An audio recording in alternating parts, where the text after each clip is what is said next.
السلام علیکم۔ ہم ناول سٹارٹ کرتے ہیں۔ نمل سعدی یوسف نے نوشیروان کاردار سے یونیورسٹی کے دنوں میں دوستی کرنے اور اس سے فوائد اٹھانے کی بھرپور کوشش کی۔ نوشیروان اس کے لیے ایک سونے کی مرغی تھا، ایک بیوقوف امیر زادہ جو منہ میں سونے کا چمچ لے کر پیدا ہوا تھا۔ نوشیروان کی گردن اٹھی ہوئی تھی اور بے تاثر ویران نظریں سامنے دیوار پہ جمی تھیں۔ وہ خاموشی سے سن رہا تھا۔ یور آنر، لوگوں کو لگتا ہے کہ امیر آدمی کے مسئلے نہیں ہوتے، سو امیر آدمی کا استحصال کرتے جاؤ کیونکہ اس کا جرم ہے کہ وہ امیر ہے۔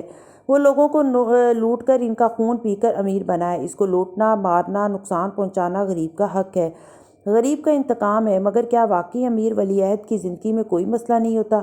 کیا واقعی نوشیروان ایسا تھا؟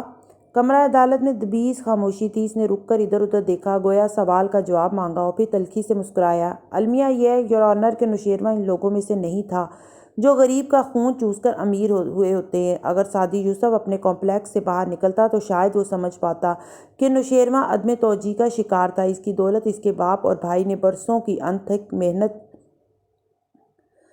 اور ایمانداری سے کمائی تھی۔ ایسے میں وہ اپنے باپ سے وہ وقت اور توجہ نہ پا سکا جو مجھے ملا۔ وہ اندر سے بہت معصوم اور سادہ تھا، ہر ایک پہ یقین کر لینے والا، ہر ایک سے توجہ اور پیار چاہنے والا۔ اس کو سادی کی دکھاوے کی دوستی نہیں چاہیے تھی، اس کو خلوص چاہیے تھا۔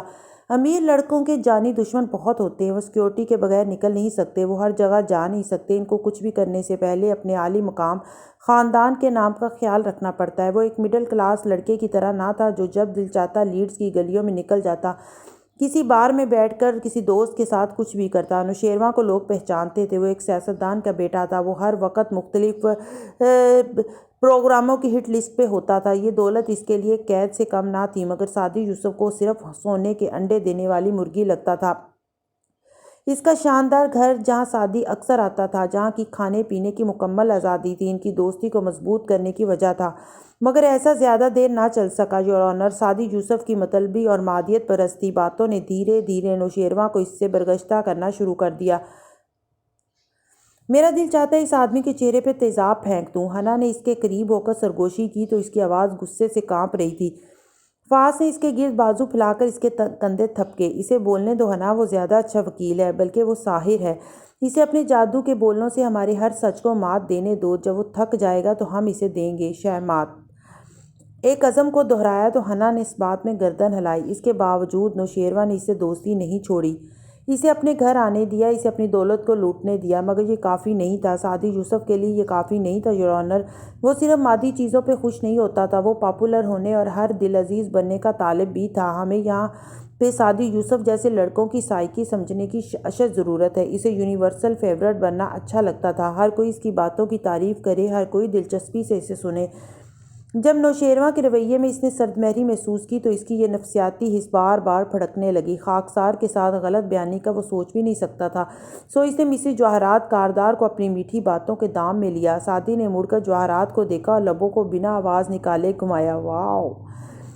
جواہرات نے کوشش کی کہ وہ بالکل بھی اس وقت سعدی کو نہ دیکھے۔ ہر ماں کی طرح وہ بھی اپنے بیٹے کے لیے انسیکیور رہتی تھی۔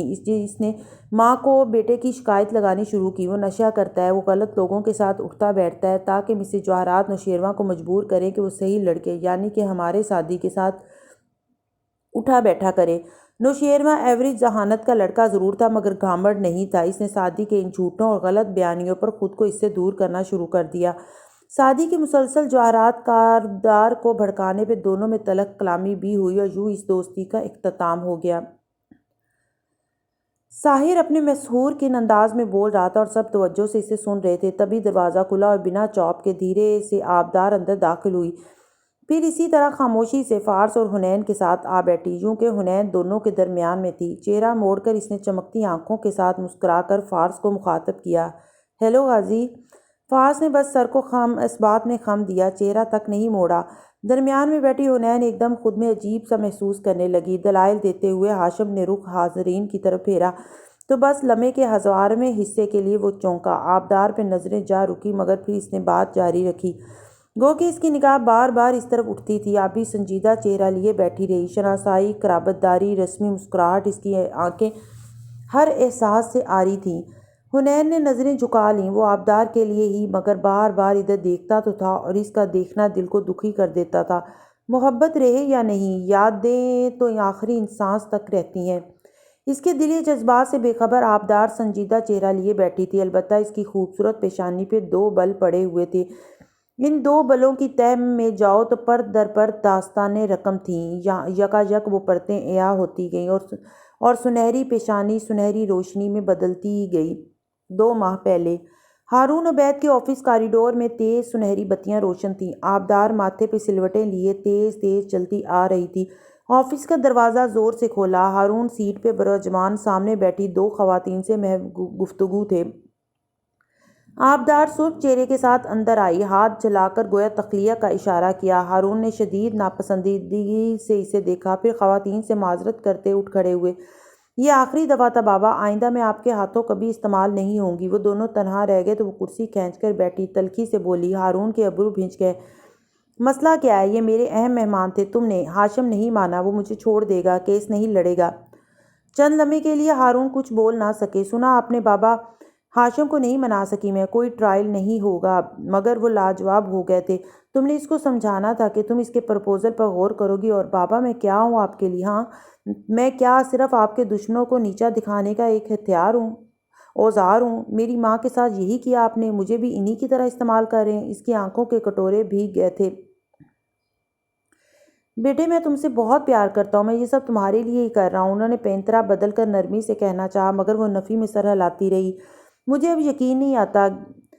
گیس واٹ بابا، اب اگر ٹرائل ہوا بھی تو میں بھی اس میں جاؤں گی اور آپ سب کے خلاف گواہی دوں گی۔ عدالت مجھے بھی سمن کرے گی، میں سچ بولوں گی، سب کچھ بتا دوں گی۔ آپ لوگ اسی قابل ہیں۔ یہ سب ٹرائل کے لیے کر رہے تھے نا آپ تو میں تمہارے لیے کر رہا تھا بچے۔ تم چاہتی تھی کہ اس کی بیوی اسے چھوڑ دے، اس نے اسے چھوڑ بھی دیا۔ تم نے میرا کام نہیں کیا، مگر میں نے تمہارا کام کر دیا ہے۔ وہ اس کو ٹھنڈا کرتے ہوئے کہہ رہے تھے، ساتھ میں جھک کر دراز بھی کھول رہے تھے۔ آبی کے آنسو پلکوں پہ ہی ٹھہر گئے، آنکھوں میں بے یقینی در آئی۔ بابا، اس کا سانس رک گیا۔ کیا کیا آپ نے؟ میں نے منع کیا تھا آپ کو، آپ ان لوگوں کو کوئی نقصان نہیں دیں گے، وہ اچھے لوگ ہیں۔ اس نے اپنی مرضی سے یہ مجھے دی ہے، میں نے اسے مجبور نہیں کیا تھا، سادگی سے کہتے ہوئے انہوں نے ایک ڈبی اس کے سامنے رکھی۔ آبدار نے تحیر سے انہیں دیکھا۔ میں نے آپ کو اس کے بارے میں اس لیے تو نہیں بتایا تھا کہ یہ اب تمہاری ہے، جیسے بھی اسے استعمال کرو۔ آج کوئی کاغذ سا اس کے ہاتھ سے ٹکرایا تو وہ گہرے خیال سے چونکی، پھر ادھر ادھر دیکھا۔ وہ کمرہ عدالت میں بیٹھی تھی اور ساتھ بیٹھی حنین اس کی طرف ایک کاغذ بڑھائے ہوئے تھی۔ آبدار کی نظریں فارس کی طرف اٹھیں، وہ سامنے دیکھ رہا تھا، حنین اپنی گود میں دیکھ رہی تھی۔ آبی نے کاغذ تھاما، اس پہ تحریر تھی۔ آپ کا دل بیمار ہے، میں جانتی ہوں، میں اس سب سے گزر چکی ہوں۔ میرے پاس ایک ایسی کتاب ہے جس میں اس مرض کی دوا ہے، اگر آپ نے اپنا علاج نہیں کیا تو بہت نقصان اٹھائیں گی۔ ساتھ میں قلم بھی تھا۔ آبدار کے چہرے پہ تلخ مسکراہٹ بکھری، اس نے سرعت سے قلم تھاما اور لکھا، نہ میں بیمار ہوں، نہ مجھے کسی علاج کی ضرورت ہے۔ جس کیفیت کا میں شکار ہوں وہ دنیا کا سب سے خوبصورت جذبہ ہے، میں کیوں نکلوں اس سے، میں اسی میں خوش ہوں۔ حنین نے جب کاغذ واپس تھاما تھا تو وہ تحریر پڑھ کر اس کا دل دور اندر ڈوب گیا تھا۔ اس نے کیسے سمجھ لیا تھا کہ ہر بیمار علاج کا سن کر شفا یاب ہونے دوڑا چلا آئے گا۔ عشق تو وہ مرض ہے جس کے مریض کو یہ معاشرہ، اس کا میڈیا، اس کا لٹریچر میٹھی نیند سلا کر برسوں تھپکتے رہتے ہیں، کیونکہ جو چیزیں رواج میں آ جائیں ان کا غلط ہونا ذہنوں سے نکل جاتا ہے۔ اس نے کیسے سوچ لیا کہ ہر مریض عشق اپنی بیماری سے واقف بھی ہوتا ہے؟ کیا اسے بھول گیا تھا کہ ایسے مریضوں کے پاس ہر وقت خود کو دینے کے لیے ڈھیروں من گھڑت دلیلیں اور بہانے ہوتے ہیں؟ وہ اپنی توانائی خود کو جسٹیفائی کرنے میں ہی صرف کر دیتے ہیں اور زندگی میں پیچھے رہ جاتے ہیں۔ کیس ہو یا رانجھا، یہ سب مجنوں بھی تھے اور فارغ بھی۔ یور آنر، سعدی یوسف سے دھیرے دھیرے میرے موکل کا خاندان برگشتہ ہوتا گیا۔ ساحر کے جادوئی بول جاری تھے۔ وہ ان کی طرف پشت کر کے کھڑا جج کی آنکھوں میں دیکھ کر بول رہا تھا، تقریباً 1.5 سال تک سعدی یوسف کے گھرانے سے ہمارا کوئی تعلق نہیں رہا۔ اس کی بڑی وجہ یہ بھی تھی کہ نوشیروان نے میرے باپ اور ماں کو بدظن کرنے کے لیے ایک رات یہ اچانک سے ہمارے گھر آیا اور اس نے کہا کہ نوشیروان 2 دن سے رابطے میں نہیں ہے۔ یقیناً وہ اغوا ہو چکا ہے۔ نوشیروان ساؤتھ کوریا میں تھا اور 2 دن تک کسی سے کوئی رابطہ اس نے نہیں رکھا تھا۔ تو اس کا موقع کا فائدہ اٹھاتے ہوئے سعدی یوسف نے میرے باپ سے کہا، بلکہ ان کو ایک فیس بک پہ میسج بھی دکھایا جس پہ لکھا تھا کہ شیرو اغوا ہو چکا ہے اور تاوان کی رقم اس اکاؤنٹ نمبر تک پہنچا دیں۔ تب سعدی یوسف ماشاءاللہ اتنا محتاط اور شاطر نہیں ہوا کرتا تھا۔ اس کی بات پہ وقتی طور پر یقین کرنے کے باوجود میں نے جانچ پڑتال کروائی تو معلوم ہوا یور آنر کہ شیرو کو سعدی نے یہ پرینک کھیلنے کو کہا تھا، رقم کا تو ذکر بھی نہیں کیا تھا۔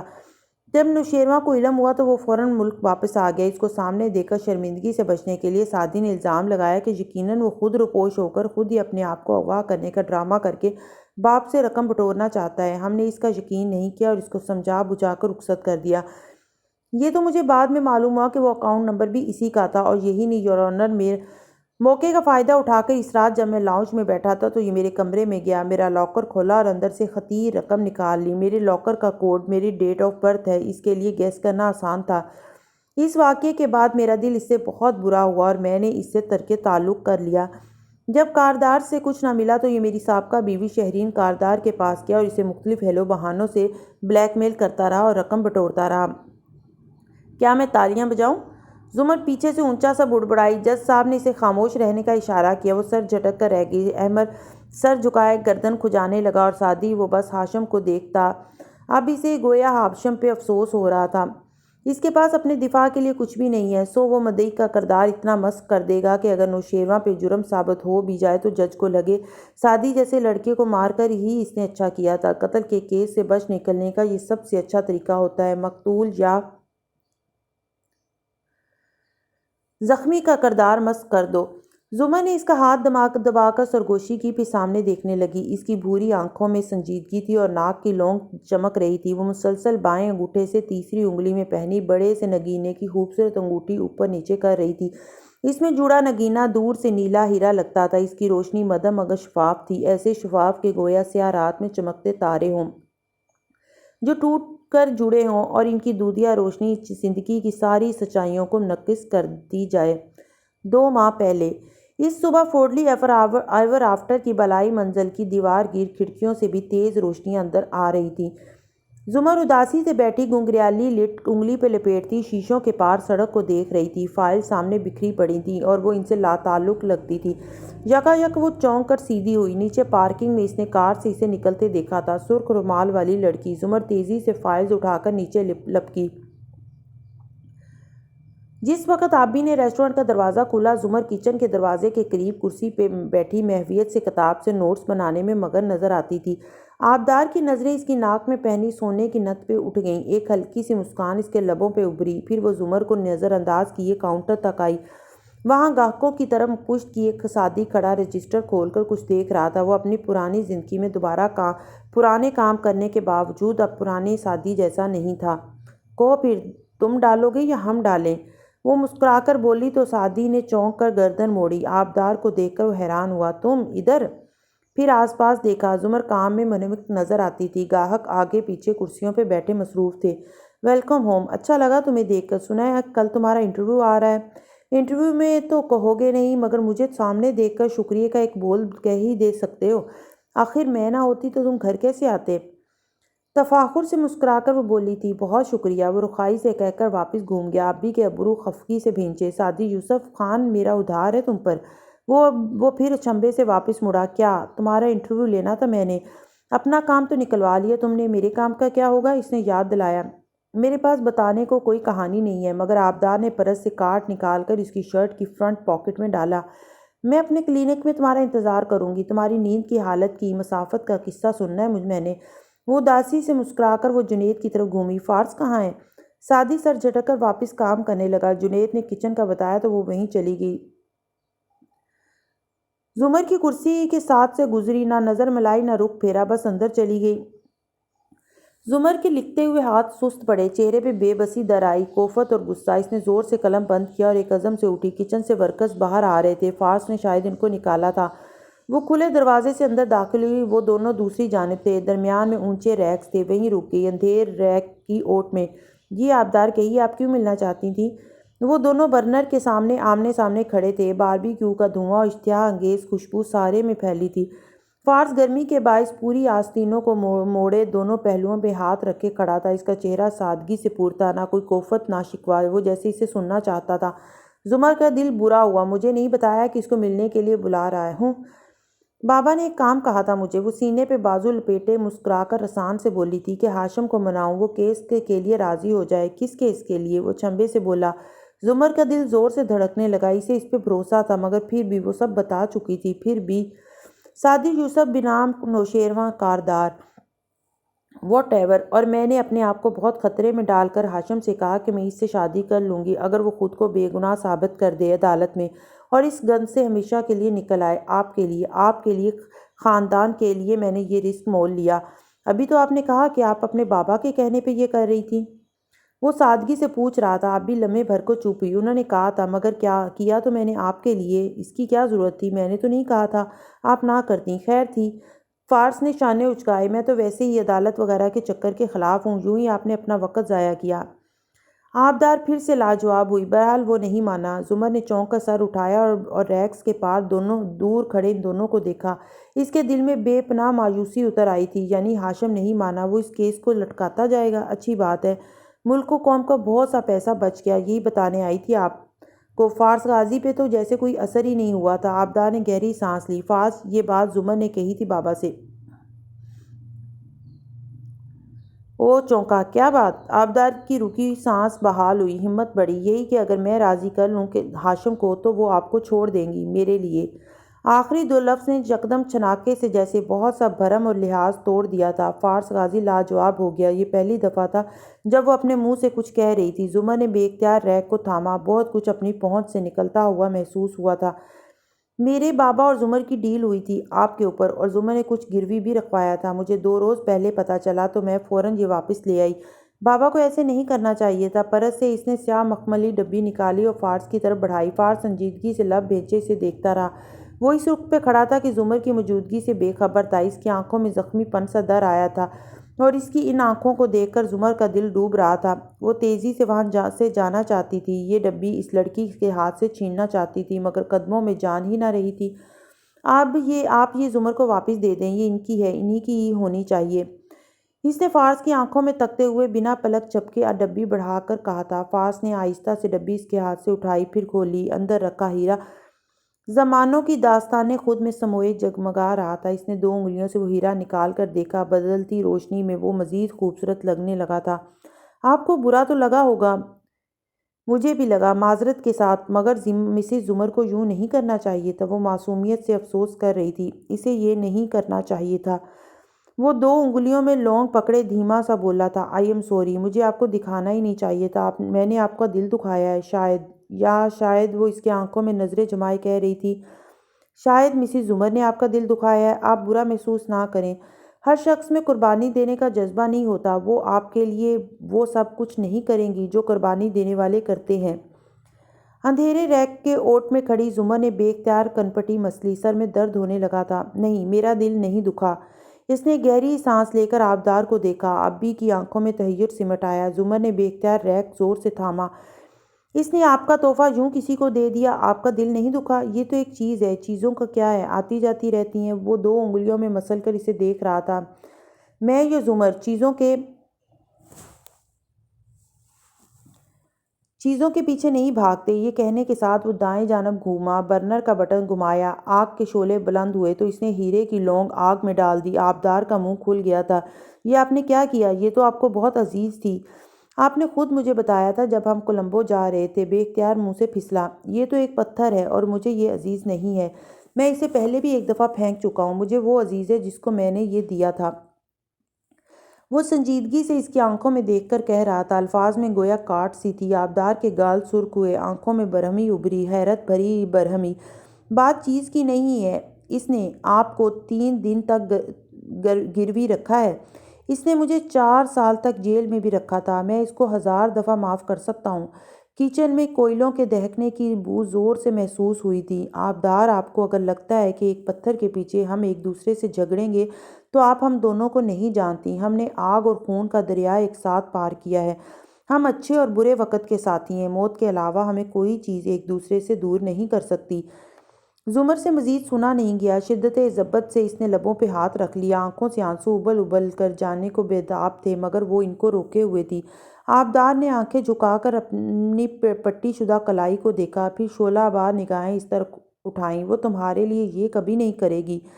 طرز تخاطب بدلا، جذبات بدلے، انداز بدلا۔ وہ کہہ کر رکی نہیں، تیزی سے وہاں سے نکل آئی۔ دروازے تک پہنچ کر اس نے دیکھا زمر وہاں کھڑی تھی۔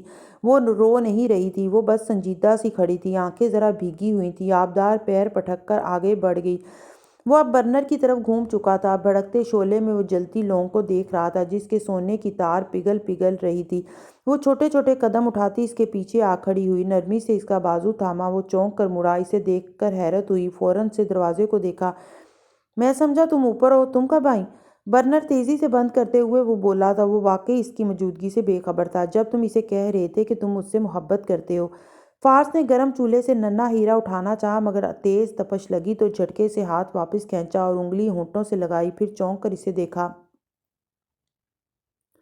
ایک منٹ، میں نے ایسا کچھ بھی نہیں کہا۔ تم نے کہا تھا، میں نے سنا ہے، میں نے صرف یہی سنا ہے۔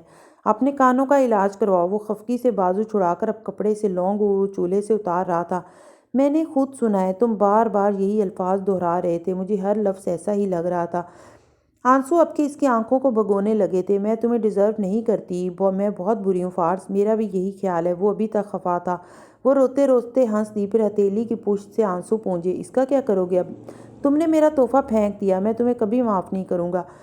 یہ کہتے ہوئے اس نے کالک زدہ ہیرا کپڑے میں اٹھا کر ڈسٹ بن میں اچھال دیا۔ وہ نم آنکھوں سے مسکراتی ہوئی اسے یہ کرتے ہوئے دیکھے گئی۔ تم مجھ سے کبھی خفا تھے ہی نہیں، موقع ملنے پہ تم نے خود بھی اسے پھینک دیا۔ تم نے اچھا کیا فارس، ہمارے گھر والے، ہمارے ملازم، آبدار، یہ سب لوگ سمجھتے ہیں کہ یہ ہماری محبت کی نشانی ہے۔ صرف میں اور تم جانتے ہیں کہ یہ ہمارے راستے کا وہ پتھر تھا جو ہر خوبصورت لمحے کے آخر میں ہمارے پاؤں میں آ کر چبھتا تھا۔ یہ ایک اچھا تحفہ نہیں تھا، اس میں دھوکہ تھا، دنیا سے چھپا کر کچھ کرنے کا عنصر تھا۔ یہ ہم دونوں کے لیے ڈھیروں شرمندگی کا باعث تھا۔ تم نے اچھا کیا جو اسے پھینک دیا۔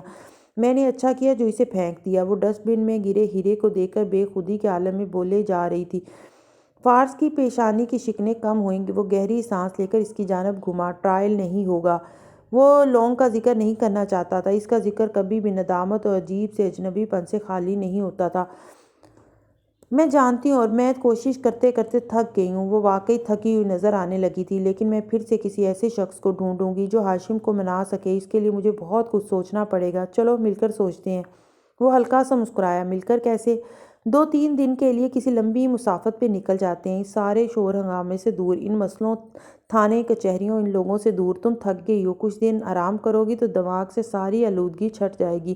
جو تم کہو۔ وہ ستے ہوئے چہرے کے ساتھ مسکرا کر بولی تھی۔ مگر یاد رکھنا میں نے تمہیں معاف نہیں کیا۔ وہ انگلی اٹھا کر تنبیہ کرتے ہوئے بولا تھا۔ وہ دھیرے سے ہنس دی۔ تمہاری معافی کی پرواہ ہے کسے؟ تم تو شکر کیا کرو کہ میں نے تمہیں معاف کر کے تم سے شادی کر لی، ورنہ تم جیسے 2 نمبر آدمی کو میں ڈیزرو نہیں کرتی۔ مجھے ایک کورٹ رپورٹ کو ساتھ لے کر گھومنا چاہیے جو تمہاری ہر بات ساتھ ساتھ لکھ کر ریکارڈ کرتا جائے۔ تم وکیلوں کا کیا بھروسہ، جب چاہو مکر جاتے ہو۔ وہ جل کر بولا تھا۔ وہ جواب میں چمک کر کچھ کہہ رہی تھی مگر آوازیں مدھم ہو رہی تھیں، گویا دور کسی کنویں سے آ رہی ہوں۔ ڈسٹ بن میں گری لونگ کا ہیرا کالک کے باوجود مدھم سا جگمگا رہا تھا۔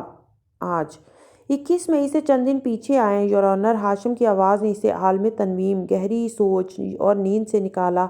وہ چونک کر اس کی طرف متوجہ ہوئی۔ کمرہ عدالت میں سب کے سامنے کھڑا ہاشم پورے اعتماد سے جج کو بتا رہا تھا، یور آنر، سونیا کاردار کی سالگرہ کے موقع پر سعدی یوسف کو کاردار خاندان نے مدعو نہیں کیا۔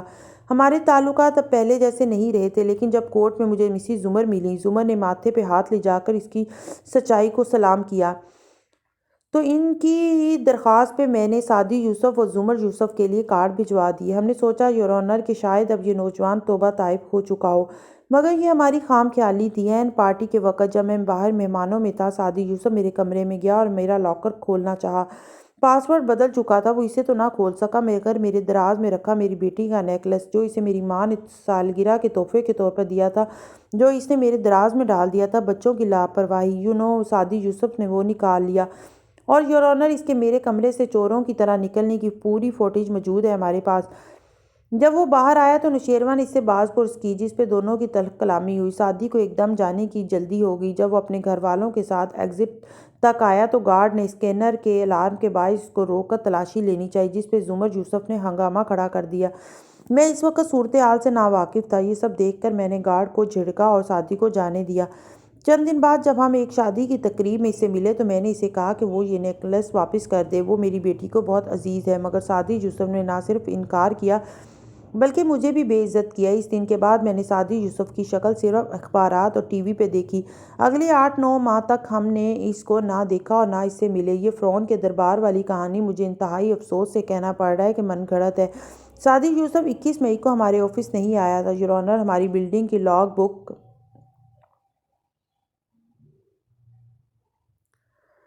انٹری ڈیٹا سی سی ٹی وی فوٹیج سب ہم عدالت میں جمع کرا چکے ہیں۔ استغاثہ کے پاس ایک بھی گواہ یا ثبوت نہیں ہے جو ثابت کرے کہ ہم نے اس روز سعدی سے ملاقات کی تھی یا شیرو اور سعدی کا کچھ جھگڑا ہوا تھا۔ یور آنر، ہم نے تو اتنا عرصہ صرف یوسف کی مدد کی، ہم ہر مشکل میں ان کے ساتھ کھڑے رہے، فارس غازی کو جیل سے نکلوانے میں کتنا ساتھ دیا ان کا یہ جانتے ہیں۔ جی بالکل بجا فرمایا۔ گال پہ ہتھیلی جمائے بے نیازی سے سنتے ہوئے زمر بولی تھی، یور آنر، ہمارے لیے ان کا ایک دم ہمارے خلاف اٹھ آنا شدید دکھ اور صدمے کا باعث ہے۔ فارس غازی نے ہماری نیکسی ہمیں ہی فروخت کی، مارکیٹ سے 3 گنا زیادہ قیمت پر۔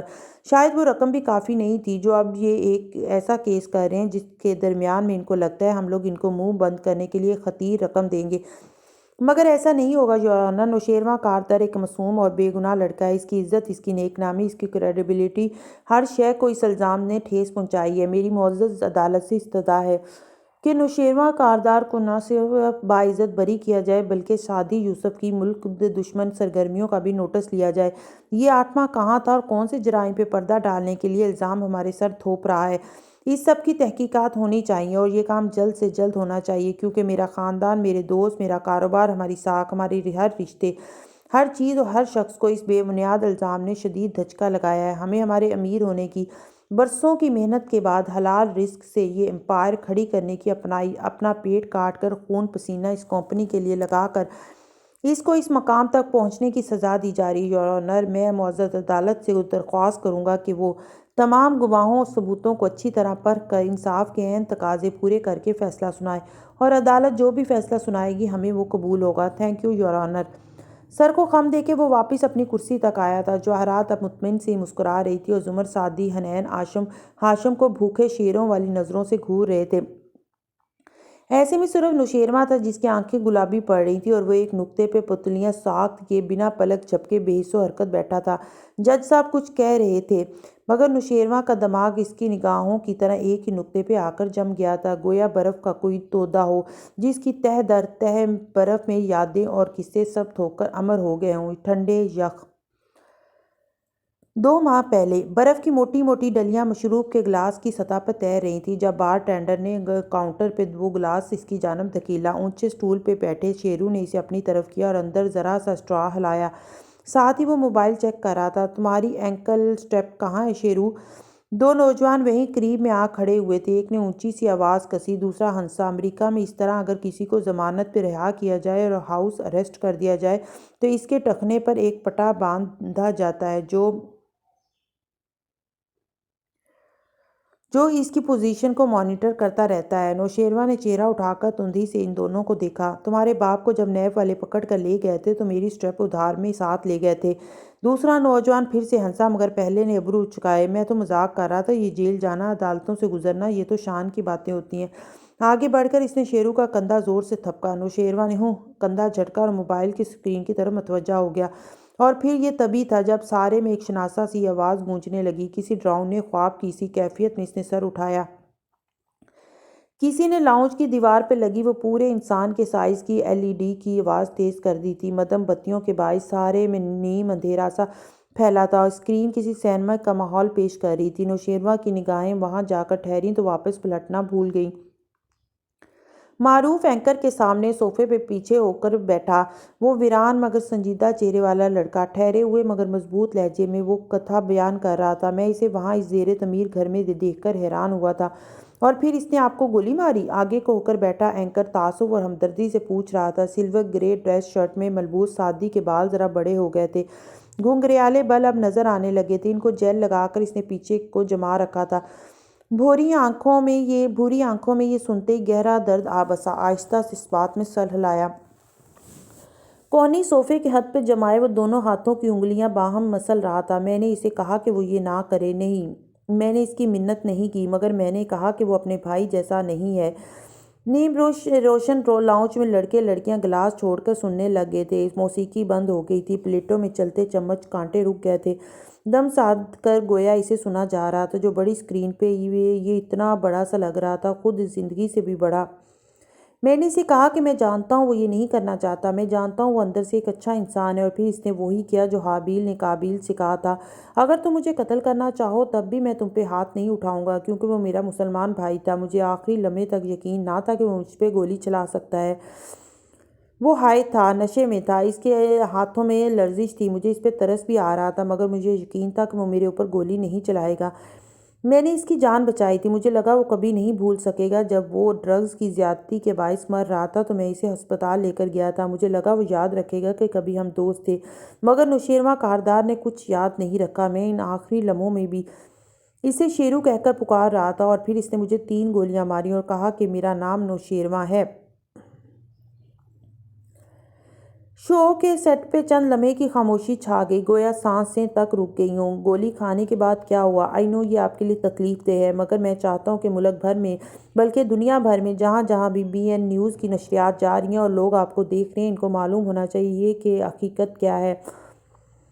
سعدی نے گہری سانس لی۔ مجھے 3 گولیاں ماری اس نے، پیٹ میں، کندھے میں، ٹانگ میں۔ میں نیچے گر گیا زمین پہ، مجھے لگا وہ بھاگ جائے گا، مگر وہ نہیں بھاگا۔ میں اب تک بے یقین تھا، شاک میں تھا۔ پھر وہ میری طرف آیا، شاید مجھے لگا کہ اب یہ مجھے اٹھائے گا۔ وہ میرا دوست تھا، وہ میرا اچھا دوست رہا تھا، مگر اس نے مجھے بوٹ سے ٹھوکر ماری۔ وہ میرے منہ پہ رک کر سانس لیا، وہ میرے منہ پہ جوتے سے ٹھوکریں مارتا رہا، ساتھ میں وہ مجھے گالیاں بھی دے رہا تھا۔ وہ کہہ رہا تھا کہ میری وجہ سے وہ ہمیشہ تکلیف میں جاتا ہے، میرے سامنے وہ بیسٹ نہیں لگ سکتا۔ وہ مجھے مارتا گیا بری طرح، گولی سے زیادہ تکلیف دہ وہ ٹھوکریں تھیں، وہ بوٹ کی ٹھوکریں جو میرے منہ پہ آ لگی تھیں۔ اسکرین پہ اب زخمی سعدی یوسف کی پولیس فوٹوز دکھائی جا رہی تھی، زخم زخم چہرہ، زخمی جسم، بند آنکھیں، رستا ہوا خون۔ لوگ کہتے ہیں روحانی اذیت زیادہ ہوتی ہے، مگر میں آپ کو بتاؤں جسمانی اذیت زیادہ برا حال کرتی ہے۔ اسی لیے تو قیامت کے بعد برے لوگوں کے لیے جہنم کا وعدہ ہے، جسمانی اذیتوں کی جگہ۔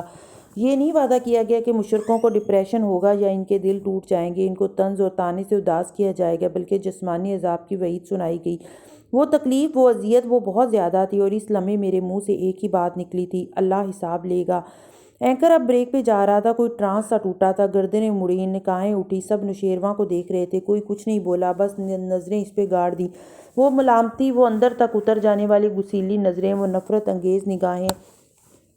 وہاں موجود ہر شخص مدھم زرد بتیوں میں صاف نظر آتے اسٹول پہ بیٹھے شیرو کو دیکھ رہا تھا۔ نوشیروان چیخ چلا کر بہت کچھ کہنا چاہتا تھا، مگر الفاظ دم توڑ گئے تھے۔ وہ دھیرے سے اٹھا، والیٹ اور چابیاں اٹھائیں، فون جیب میں ڈالا، سب اسے گھور رہے تھے۔ وہ دروازے کی طرف بڑھا، نظریں انی کی طرح اس کے سارے وجود میں اتر رہی تھی، اسے پسینہ آنے لگا تھا۔ وہ تیز تیز قدم اٹھا رہا تھا، دروازہ دور تھا، نظریں اس کا پیچھا کر رہی تھی، اس کا تنفس تیز بے ترتیب ہو رہا تھا۔ نفرت، ملامت، غصہ، وہ سارے جذبات آگ کی لپیٹوں کی طرح اس کا پیچھا کر رہے تھے، گویا یہ لپٹیں اس کو کھا جائیں گی۔ بدک وہ باہر نکل پایا تھا، مگر اس ساری تپش نے کاؤنٹر پہ رکھے گلاس میں تیرتی برف کی ڈلیوں کو پگھلا دیا تھا، برف کی جمی پرتیں پانی بنتی جا رہی تھیں۔ آج استغاثہ اگلی پیشی پہ گواہوں کو پیش کرے گا۔ تمام کاغذات عدالت میں جمع کرا کے جج صاحب کی سخت کھردری آواز نے نوشیروان کو چونکایا تھا۔ وہ ایک دم بے اختیار گردن موڑ کر استغاثہ کی کرسیوں کی طرف دیکھنے لگا۔ وہاں سعدی اسی طرح اداس سا بیٹھا تھا۔ زمر اب اٹھ کر جج صاحب کے ڈیسک تک جا کھڑی ہوئی تھی۔ ہاشم ہاتھ میں کاغذ پکڑے کچھ کہہ رہا تھا، اور احمد فائل سے کاغذ نکال نکال کر اسے تھما رہا تھا، مگر شیرو کی نظریں اس کے اداس چہرے پہ جم سی گئیں۔ سعدی وہاں نہیں تھا، اس کا خیال، گہرا خیال اسے یہاں سے دور کسی جنگل بیاباں سے گزار کر برف کے سمندر اور سنہری ریت کے محل عبور کرا کے، نیلی جھیل اور سفید چوٹیوں کے اوپر سے اڑا کے، اونچی آبشاروں کی سطح پہ تیرا کے، اس کا خیال اس کو وقت میں پیچھے لے جا رہا تھا، 2 ماہ پہلے۔ مورچال کی دیواروں سے چمٹی سبز بیلیں اداس اور ویران لگتی تھیں۔ زمر اپنے کمرے میں کھڑی تھی، بیڈ پہ سفری بیگ کھلا تھا اور وہ اس پہ کپڑے طے کر کے ڈالے جا رہی تھی، انداز سے شدید اکتائی ہوئی لگتی تھی۔ دفتر سر کو اٹھا کر کونے میں کھڑے خفا اور برہم سعدی کو دیکھا۔ میں نے یہ تمہارے لیے نہیں کیا، 10ویں دفعہ بتا رہی ہوں۔ آپ نے ایسا سوچا بھی کیسے؟ وہ ذرا بے بس پریشانی میں قریب آیا۔ اگر آپ ٹرائل کے لیے فارس ماموں کو چھوڑ دیں گی تو کیا میں یوں خوش ہوں گا؟ میں ان ٹپیکل عورتوں میں سے نہیں ہوں جو ہر دوسرے دن کسی ٹی وی ڈرامے میں شوہر کو قربانی کر رہی ہوتی ہیں۔ میں تو صرف سر جھٹکا اور بیگ کی زپ بند کی، میں صرف ایک کوشش کر رہی تھی، مگر بہرحال اب کوئی ٹرائل نہیں ہوگا، کیس فائلوں میں دب جائے گا، اس لیے میں کچھ دن کے لیے یہاں سے جا رہی ہوں، پلیز مجھے روکنا مت۔ وہ خفگی سے اسے دیکھتا رہا۔ آپ جا رہی ہیں اور چاہتی ہیں کہ میں آپ کو نہ روکوں؟ پھر گہری سانس لیا۔ آپ نے سوچا بھی کیسے کہ میں آپ کو روکوں گا؟ کب سے لگنے لگا میں آپ کو اتنا خود غرض؟ کیا میں آپ کو سکون سے چند دن نہیں گزارنے دوں گا؟ نہیں چاہیے مجھے ایسا ٹرائل جس کے لیے مجھے آپ دونوں کی قربانی دینی پڑے۔ زمر کے لبوں پہ اداس مسکراہٹ بکھری۔ مگر مجھے تو چاہیے تھا نا۔ خیر، جب میں واپس آؤں گی تو ہم مل کر کچھ حل نکالیں گے، اور پھر کوئی کیس نہیں لڑ رہے ہم۔ کم از کم آپ کے واپس آنے تک میں اس موضوع پہ کوئی بات نہیں کرنا چاہتا۔ اوکے، زمر نے ہاتھ اٹھا کر اسے تسلی دی۔ اب میں پیکنگ کر لوں؟ اور یہ آبدار صاحبہ کب سے آپ کو تنگ کر رہی ہیں؟ اس کو میں کل فکس کرتا ہوں۔ وہ شدید غصے میں تھا۔ زمر ایک دم ہنس پڑی۔ ہنسی کیوں؟ تم تو ایسے کہہ رہے ہو جیسے کوئی گنڈا بدماش مجھے بس اسٹاپ پہ روز تنگ کرتا ہے۔ میرے یار، وہ ایک اچھی لڑکی ہے اور وہ اس کو تمہارے 2 نمبر ماموں اچھے لگتے ہیں۔ ظاہر ہے کوئی ہمت بڑھائی ہوگی ان صاحب نے جو بات یہاں تک پہنچی۔ نہ چاہتے ہوئے بھی آخر میں لہجہ ذرا سا جل ہی گیا۔ سعدی کے ماتھے کے بال ڈھیلے پڑے، ذرا سا مسکرائے۔ ایک وقت تھا وہ آپ کو زہر لگتے تھے۔ شہد اب بھی نہیں لگتا، زہر ہی ہے۔ سر جھٹک وہ پرس میں چیزیں ڈالنے لگی۔ پھر اس کی نگاہوں کا ارتکاز محسوس کر کے چہرہ اٹھایا، مسکرا کر اسے دیکھ رہا تھا۔ کیا؟ کچھ نہیں۔ ہنس کر سر جھٹکا۔ آپ آرام سے جائیں، اب ہم کسی ٹرائل کا نہیں سوچیں گے۔ زمر اسے چند لمحے تک دیکھے گئی جیسے کنفیوز ہو، پھر امید بندی۔ تم ٹھیک کہہ رہے ہو نا؟ میرا مطلب تم ٹھیک ہو نا؟ اب ہو گیا ہوں ٹھیک، آپ کو خوش دیکھ کر ٹھیک ہوں میں۔ اور وہ جو باتیں گروپ میں آپ میرے لیے لکھتی ہیں نا، ان کو پڑھ کر مزید ٹھیک ہو گیا ہوں۔ آپ فکر نہ کریں اور آرام سے جائیں۔ وہ مسکرا رہا تھا اور تسلی بھی دے رہا تھا۔ زمر کا دل جیسے ہلکا ہو گیا تھا۔ وہ سکون سے پیکنگ کرنے لگی۔ پھر باہر سے استری والے کپڑے اٹھانے آئی تو کمرے کے سامنے لاؤنج کے صوفے پہ ہنا بیٹھی تھی۔ یقیناً وہ کھلے دروازے کے باعث سب دیکھ اور سن چکی تھی۔ گھر میں اس وقت اور کوئی نہیں تھا، سب سارا خالہ کی طرف گئے تھے۔ ندرت کو بہت گلے تھے ان لوگوں سے۔ اس کو جج مت کرو۔ زمر کو استری سٹینڈ سے طے شدہ کپڑے اٹھاتے دیکھ کر وہ بے خودی کے عالم میں بولی تھی۔ زمر نے چونک کر اسے دیکھا۔ وہ بیمار ہے آبدار، اس کو جج مت کریں۔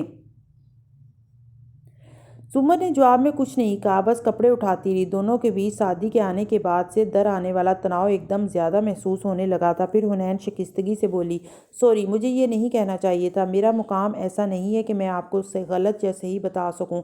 زمر ایک جھٹکے سے اس کی طرف گھومی، پیر اوپر کر کے بیٹھی اس اداس لڑکی کو سنجیدگی سے دیکھا۔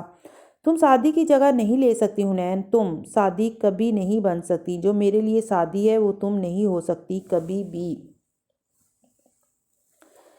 حنین ٹکر ٹکر اس کا چہرہ دیکھنے لگی۔ دل اتنا زور کا ٹوٹا تھا کہ اسے اپنے کانوں میں کرچیاں بکھرنے کی آواز بھی سنائی دی تھی۔ چند لمحے خاموشی چھائی رہی۔ ہر شخص کا اپنا مقام ہوتا ہے۔ تم سعدی نہیں بن سکتی، نہ تم اس کی طرح ہو۔ تم حنین ہو اور جو تم میرے لیے ہو وہ سعدی میرے لیے نہیں بن سکتا۔ اسی طرح فارس، سعدی یا دنیا میں کوئی بھی شخص، خواہ اس سے میں کتنی ہی محبت کروں یا وہ مجھ سے محبت کرے، وہ میرے لیے حنین نہیں ہو سکتا۔ حنین کی جگہ کوئی نہیں لے سکتا۔ خونی رشتوں میں موازنہ اور مقابلہ نہیں کرتے، کر ہی نہیں سکتے۔ ہر شخص کی اپنی جگہ ہوتی ہے، تمہاری بھی ہے، اور اس جگہ کو کوئی نہیں بھر سکتا۔ آنسو حنین کی آنکھوں میں چمکنے لگے، لب ہلکی سی مسکراہٹ میں ڈھلے۔ اور ایسے ہی تمہاری زندگی میں کوئی زمر کی جگہ نہیں لے سکتا، جس کے جانے کے بعد تم کھڑکی پہ کھڑی ہو کر اس کے واپس آنے کا انتظار کرو، جس کی بھولی ہوئی چابیاں اور گلاسز لٹانے کے لیے تم اس کا بیچ راستے سے مڑنے کا انتظار کرو۔ جب تم زمر کا مقابلہ سعدی سے نہیں کر سکتی تو میں بھی حنین کا مقابلہ سعدی سے نہیں کر سکتی۔ حنین نے اس بات میں سر ہلا دیا۔ آنکھوں میں چھائی گرد کو زمر نے پانی ڈال کر جیسے دھویا تھا۔ زمر کپڑے لے کر آگے بڑھ گئی اور وہ ایک خوشگوار احساس میں گھری بیٹھی رہ گئی۔ ایک محبت کھوئی تو کیا ہوا، بہت سی مل بھی تو گئیں۔ سعدی آہستہ سے اس کے ساتھ آ کر بیٹھا تو ہنا چونکی۔ اس کی مسکراہٹ غائب تھی اور چہرے پہ ویرانی تھی۔ ہم نے ٹرائل لڑنا ہے نا، مجھے بتاؤ کیسے؟ حنین کے دل کو دھکا سا لگا۔ تو وہ سب جو ابھی کہا، یہ میری جنگ ہے، مجھے لڑنی ہے، ان کو پریشان نہیں کرنا چاہتا۔ سوری، مگر میں ٹیم فارس ہوں اور میرا خیال ہے آپ کو بالکل بھی انصاف نہیں ملے گا۔ یہ سب بیکار ہے بھائی۔ وہ الٹا اسے سمجھانے لگی تھی۔ سعدی بنا تاثر لیے بس اسے دیکھے گیا۔ آج اپنے عالم تنویم سے وہ نکلا تو خود کو عدالتی کمرے میں پایا۔ پھر سر جھٹک کر وہ اٹھا اور جانے والوں کے ساتھ باہر نکل گیا۔ اس کی کرسی وہیں پڑی رہ گئی۔ دیوار پہ لگی گھڑی کی سوئیاں اپنی مسافت طے کرتی رہی۔ روشنی، اندھیرا، روشنی، بارش، آندھی، پھر اندھیرا، پھر روشنی۔ کھڑکی سے باہر آسمان کے سارے بدلتے عکس اس کرسی پہ پڑتے رہے، یہاں تک کہ وہ واپس آ کر اس پہ بیٹھا۔ آج سیاہ کرتے اور سفید شلوار میں ملبوس تو یوں لگتا تھا گویا بالخصوص تیار ہوا ہو۔ تازہ شیو، تازہ قلموں سے تراشے بال، نیا کرتا شلوار، پیروں میں پشاوری چپل، وہ گویا تیار تھا گواہی دینے کے لیے۔ نظر اٹھا کر اطراف میں دیکھا تو سب اپنی معمول کی کرسیوں پر بیٹھے تھے۔ ہلچل اور آوازوں کے بیچ بھی وہ دیکھ سکتا تھا۔ نوشیروان چپ چاپ ہاشم کے پہلو میں بیٹھا ہے۔ اس کا چہرہ ویران اور آنکھیں رت جگہ کے باعث سرخ تھیں۔ وہ بالکل لاتعلق سا سامنے دیکھ رہا تھا، کسی غیر مرئی نقطے کو۔ شاید اس کی نظروں میں بہت سے نقطے تھے، سفید نقطے، ٹی وی اسکرین کے سفید شور کی طرح۔ 2 ماہ پہلے اس نے چینل بدلا تو اسکرین پہ سفید دانے سے آ رہے تھے۔ ہاشم نے بے تاثر چہرے کے ساتھ اگلا چینل لگا دیا۔ وہ اس وقت آدھی آستین کی شرٹ اور ٹراؤزر میں بیٹھا، بازو صوفے کی پشت پہ پھیلائے ہوئے اور پاؤں میز پہ رکھے ہوئے تھا۔ یہ اس کے آرام کا وقت تھا۔ بیڈ روم کی بتیاں بھی مدھم تھی۔ ایسے ہی دروازہ دستک کے بعد کھلا تو اس نے چونک کر دیکھا، چوکھٹ پہ شیرو نظر آ رہا تھا۔ نیم روشن ماحول میں بھی وہ اس کی آنکھوں کی سرخی دیکھ سکتا تھا۔ تم نے ڈرگز لی ہیں کیا؟ ہاشم بولا تو لہجہ نہ سخت تھا نہ نرم، بس وہ جاننا چاہتا تھا۔ نوشیروان خاموشی سے اندر آیا اور اپنے پیچھے دروازہ بند کیا۔ لاک کے چوکھٹ میں گھس کر کلک ہونے کی آواز آئی۔ شیرو ہاتھ پیچھے دروازے پہ رکھے یوں ہی کھڑا رہا۔ میں انٹرویو نہیں دے سکتا۔ ہاشم نے نہ ابرو بھینچے نہ برہمی ظاہر کی، بس سمجھنے والے انداز میں اسے دیکھے گیا۔ میں سادی کی طرح انٹرویو نہیں دے سکتا۔ آپ نے جو انٹرویو میرے لیے رکھوایا ہے اس کو منسوخ کر دیں۔ کیوں؟ اس نے سادگی سے پوچھا۔ سیاہ آنکھیں نوشیروان کی سنہری آنکھوں پہ جمی تھیں، چند پل سرکے۔ زرد روشنیوں کا نیم اندھیرا، مدھم ٹی وی کی آواز، کھڑکی کے باہر بہتی بھیگتی رات، سب خاموش تھے۔ مجھ سے وہ اسکرپٹ نہیں بولا جائے گا بھائی، لوگ مجھ سے نفرت کرتے ہیں، وہ پھٹی ہوئی آواز میں کہہ رہا تھا۔ جب سے اس کا انٹرویو آیا ہے میں جس جگہ جاؤں لوگ یا تو مجھے باتیں سناتے ہیں یا نفرت سے دیکھتے ہیں۔ میں کسی پارٹی میں کسی ٹیبل پہ بیٹھوں تو لوگ وہاں سے اٹھ جاتے ہیں۔ میں قابل نفرت، قابل حقارت بن کر رہ گیا ہوں۔ اس کی آواز بھیگی ہوئی تھی، لہجہ ٹوٹا ہوا تھا۔ اس نے ساری زندگی میرے ساتھ یہی کیا، مجھے ہمیشہ اندھیروں میں دھکیل کر ساری روشنی خود سمیٹنی چاہیے۔ وہ اب بھی میرے ساتھ یہی کر رہا ہے۔ جو بوٹ میں نے اس کے منہ پہ مارے تھے وہ میرے ہر دوست، ہر عزیز، پبلک کے ہر آدمی سے میرے منہ پہ لگوا رہا ہے۔ میں قید ہو کر رہ گیا ہوں۔ ملک سے باہر چلے جاؤ۔ اس سے کیا ہوگا؟ میرا سوشل سرکل تو وہی رہے گا نا۔ میں ایک دفعہ بھاگا تھا، اب نہیں بھاگوں گا۔ ایک عزم سے اس نے نفی میں سر ہلایا۔ میں انٹرویو نہیں دوں گا، کچھ نہیں بولوں گا، کیونکہ میرے پاس خاموش رہنے کا حق ہے۔ برڈن آف پروف الزام لگانے والے پہ ہوتا ہے۔ انہیں ثابت کرنے دیں، عدالت میں ان کے خلاف میرا دفاع کریں بھائی، مجھے بری کروا دو تاکہ میں فخر سے کہہ سکوں کہ میں بے گناہ تھا، تبھی مجھے بری کیا گیا ہے۔ ہاشم چند ثانیے خاموشی سے اسے دیکھتا رہا۔ شیرو کے چہرے سے واضح تھا کہ وہ بہت مشکل سے اس فیصلے پہ پہنچا ہے۔ ہم ٹرائل پہ نہیں جا رہے شیرو، میں اس کیس کو فائلوں میں دبا دوں گا، مگر بھائی تمہیں یہ کیا لگتا ہے میں یہ کیوں کر رہا ہوں؟ ہاشم ریموٹ رکھ کر اٹھ کھڑا ہوا، اس کا لہجہ تند ہو گیا تھا۔ کیا یہی بار بار کہنا کہ میں ٹرائل پہ نہیں جاؤں گا؟ نوشیروان سے کوئی جواب نہ بن پڑا۔ ہاشم چھوٹے چھوٹے قدم اٹھاتا اس کے سامنے آ رکا، اس کی آنکھوں میں دیکھا۔ میں یہ تمہیں بچانے کے لیے نہیں کر رہا تھا، میں یہ خود کو بچانے کے لیے کر رہا ہوں، مگر آپ کا تو نام ہی نہیں۔ میں یہ اپنی روح بچانے کے لیے کر رہا ہوں۔ جانتے ہو ٹرائل میں جائیں گے تو کیا ہوگا؟ وہ تیزی اور درستی سے بولا تھا۔ مجھے ان کے خاندان کے ایک ایک شخص کو عدالت میں گھسیٹ گھسیٹ کر بے عزت کرنا ہوگا۔ مجھے زمر کو ایک کرپٹ وکیل اور ایک منافق عورت ثابت کرنا ہوگا جو اپنے شوہر کے خلاف بھی پلاننگ کرتی رہی ہے۔ مجھے سادی کو دہشت گرد اور مجرم اور ہوس پرست لالچی نوجوان ثابت کرنا ہوگا، حنین کو بد کردار اور فارس کو قاتل ثابت کرنا ہوگا۔ جب ہم ان سب کے کردار مسخ کر چکے ہوں گے، فائلیں کھول کھول کر جج کو دکھائیں گے کہ ندرت یوسف نے ناجائز زمین پر قبضہ کر رکھا ہے اور ان کے بڑے ابا اپنی ملازمت کے دوران کتنی دفعہ رشوت لے چکے ہیں، اور جب یہ کہانیاں اخباروں میں چھپیں گی اور ٹی وی پہ دکھائی جائیں گی، تب عدالت سادی کی بات پہ یقین کرنا ختم کرے گی۔ تمہیں بے گناہ ثابت کرنے کے لیے یا تو میں پورے خاندان کو نئے سرے سے تباہ کروں یا اس کیس کو ہی دبا دوں۔ دونوں صورتوں میں جیتیں گے ہم ہی، تو پھر میں کیوں کروں ان کے ساتھ دوبارہ ایسے؟ کیا ہم نے کم نقصان کیا ہے؟ پہلے ان کے خاندان کا کتنے لوگ مارے، کتنے ابھی تک ہماری وجہ سے بیمار ہیں؟ اور سادی، کیا میں اسے دہشت گرد ثابت کر دوں؟ کیا یہ اس کو مار ڈالنے کے برابر نہیں ہوگا؟ تم کیوں چاہتے ہو کہ میں موو آن نہ کروں، اس سب کو چھوڑ کر نئی زندگی نہ شروع کروں؟ بہت دفاع کر لیا میں نے تمہارا، اب نہیں کروں گا، اور تم چپ چاپ وہی کرو گے جو میں کہوں گا۔ یہ میں اپنے مفاد کے لیے نہیں کر رہا، مجھے عدالت میں کوئی نہیں ہرا سکتا۔ نوشیروان رہی بات سمر اور سادی مل کر بھی نہیں، مگر یہ سب میں اپنی روح اور ان کی زندگیوں کے لیے کر رہا ہوں۔ نوشیروان حق سا اس کے دیکھ کر رہ گیا تھا، اسے اس سب کی امید نہ تھی۔ ٹی وی اسکرین ہنوز چل رہا تھا، سگنل پرابلم کی وجہ سے اس چینل پہ رنگ برنگے دانے پھر سے ابھرتے نظر آنے لگے تھے، 7 رنگ کے دانے۔ آج ریکارڈ کے لیے اپنا نام بتائیے۔ کسی مقناطیس نے لوہے کے ان سارے ذرات کو گہرے کنویں سے باہر کھینچ نکالا۔ نوشیروان سنبھل کر اپنے گرد موجود عدالتی کمرے کا احساس کر کے کٹہرے کی طرف دیکھنے لگا جہاں سادی کھڑا تھا۔ کٹہرے کے اندر وہ حلف لے چکا تھا اور اب اس کے سامنے 3 قدم نیچے کھڑی زمر گردن اٹھا کر اسے دیکھتی نرمی سے پوچھ رہی تھی، سعدی ذوالفقار یوسف خان، اس نے کٹہرے کی ریلنگ پہ دونوں ہاتھ جمائے پوری طمانینت سے کہا تھا۔ آپ کہاں پیدا ہوئے تھے؟ اسلام آباد۔ مذکورہ واقعے سے پہلے آپ کیا کرتے تھے؟ سب خاموشی سے ان کو سن رہے تھے۔ میں کیمیکل انجینئر تھا۔ ذرا اونچا بولیں۔ زمر نے اشارہ کیا۔ وہ ہلکا سا کنکھار کر بولا، میں کیمیکل انجینئر ہوں، یونیورسٹی آف لیڈ سے میں نے تعلیم حاصل کی اور میں نیسکوم میں بطور سائنسدان کام کرتا تھا۔ تھرکول پاور پروجیکٹ کا میں سینئر انجینئر تھا۔ سعدی کے چہرے پہ طمانینت تھی۔ وہ اٹھی گردن اور ٹھنڈی آنکھوں کے ساتھ بتا رہا تھا۔ جج صاحب رخ اس کی طرف ترچھا کیے غور سے اسے دیکھ رہے تھے۔ سعدی یوسف، آپ کے والد کیا کرتے تھے؟ زمر دونوں ہاتھ باہم پھنسائے کھڑی پوچھ رہی تھی۔ وہ ایک ٹیچر تھے۔ میں 13 سال کا تھا جب ان کی ڈیتھ ہوئی۔ اور آپ کی والدہ؟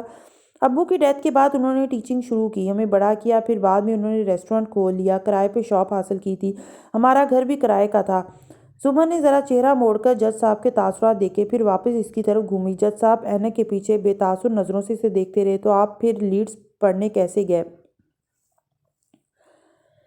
میں نے ایک اسکالرشپ اپلائی کی تھی، مجھے بتایا گیا کہ مجھے اسکالرشپ ملی ہے، ایک امیر آدمی مجھے اسپانسر کرے گا۔ کیا واقعی ایسا ہی تھا؟ میں کئی برس تک سمجھتا رہا کہ ایسا ہی ہے، مگر بہت دیر سے مجھے معلوم ہوا کہ میری فیس زمر یوسف دیتی ہیں، اور میں نے آپ کو اس بات سے کیوں آگاہ نہیں کیا تھا؟ کیونکہ میں آپ کو آپ کا واحد پلاٹ اپنے لیے نہ بیچنے دیتا، کبھی بھی۔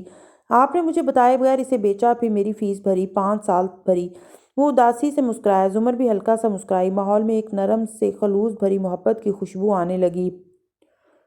2 پوائنٹ کو پیچھے کرسی پہ براجمان ہاشم نے اونچی آواز میں تبصرہ کیا۔ زمر اس کی طرف گھومی ہی تھی کہ جج صاحب بولے، آپ کو کوئی اعتراض کرنا ہے کاردر صاحب؟ نہیں یور آنر، میں تو محض اونچا سوچ رہا تھا۔